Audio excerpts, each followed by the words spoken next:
Hello বন্ধুরা, কবিতা সাজনীতিকা স্বাগত। আশা করি আপনারা সবাই ভালো আছেন।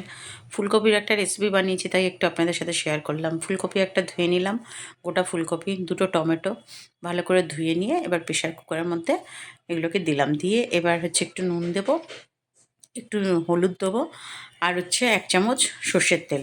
এটা আপনারা দিলেও পারেন, না দিলেও পারেন, আমি দিয়ে নিই।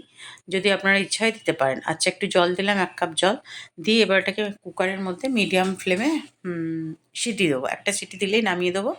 তারপরে আপনাকে এটাকে বার করে কপিটাকে একটা বাটির মধ্যে নিয়ে, আর টমেটো দুটো দিয়েছি যে সিদ্ধ, সেই টমেটো দুটোকে বার করে সিদ্ধ করবো, এই খোসাটা ছাড়াবো। খোসাটা ছাড়িয়ে নিয়ে এই যে পেঁয়াজ, লঙ্কা আর রসুন আমি রেডি করে রেখেছি। আপনারা চাইলে হাত দিয়েও চটকাতে পারেন, নাহলে এটা দিয়েও আপনারা ভালো করে চটকে নিতে পারেন। তবে ফুলকপিটা যেন ওরকম একদম সিদ্ধ হয়ে গ্যাদে না হয়ে যায়, একটু আর কি গোটা গোটা থাকে হালকা সেরকম। তো এই কুকারের জলটা যেটা বেঁচেছিলো ওটাও ঢেলে দিয়েছি। এবার কড়াইতে আমি তেল দিলাম। তেল দিয়ে শুকনো লঙ্কাগুলো আমি ভালো করে ভেজে নিলাম। ভেজে এবার তুলে রাখলাম। তুলে রাখার পরে এবার দেবো তেলের মধ্যে, ওই তেলের মধ্যেই আমি দেবো রসুন। রসুনগুলোকে খুব ভালো করে একদম ভাজতে হবে, ঠিক আছে?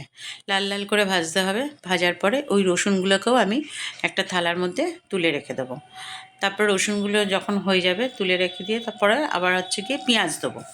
এবার আমি পেঁয়াজ দেওয়ার আগে অবশ্যই আমি একটু কালো জিরে দেবো তেলের মধ্যে। কালো জিরেটা দিলে পরে গন্ধটা ভালো আসে। তো এই দেখুন, এবার একটু কালো জিরে, এই সামান্য একটুখানি কালো জিরে দিলাম। দিয়ে এবার ভালো করে একটু গন্ধটা বেরোলে পরে তখন আমি পেঁয়াজ কুচিগুলো সব দিয়ে দেবো এর মধ্যে।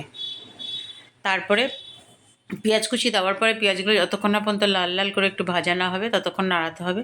আমি একটু নুন দিয়ে দিলাম। নুন দিয়ে দিলে পেঁয়াজটা একটু ভালো মতনই নরম হয়ে যায়, ওই জন্য। তো হয়ে গেছে আমার পেঁয়াজ ভাজা। এবার আমি ওই সিদ্ধ করা ফুলকপিটাকে এর মধ্যে ঢেলে দিলাম। ফুলকপি আর টমেটো সিদ্ধটা ঢেলে দিলাম। দেওয়ার পরে ভালো করে নাড়াবো।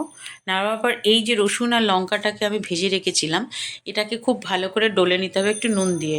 মানে নখ দিয়ে একটুখানি ভেঙে ভেঙে, মানে যাতে একটু গোটা গোটাও থাকে, একেবারে মিশে না যায় এরকম অবস্থাতেই থাকবে। দেওয়ার পরে তারপরে কড়াইতে এটা নাড়াতে থাকছি। নাড়াতে থাকতে থাকতে জলটা যখন টেনে এলো তখন আমি এই মিক্স করা রসুন আর আমার এই লঙ্কা, আপনারা চাইলে কাঁচা লঙ্কাও দিতে পারেন, কিন্তু আমি একটু শুকনো লঙ্কা দিয়েছি, ওটা গন্ধটা ভালো আসে, তো ওই জন্য দিয়েছি।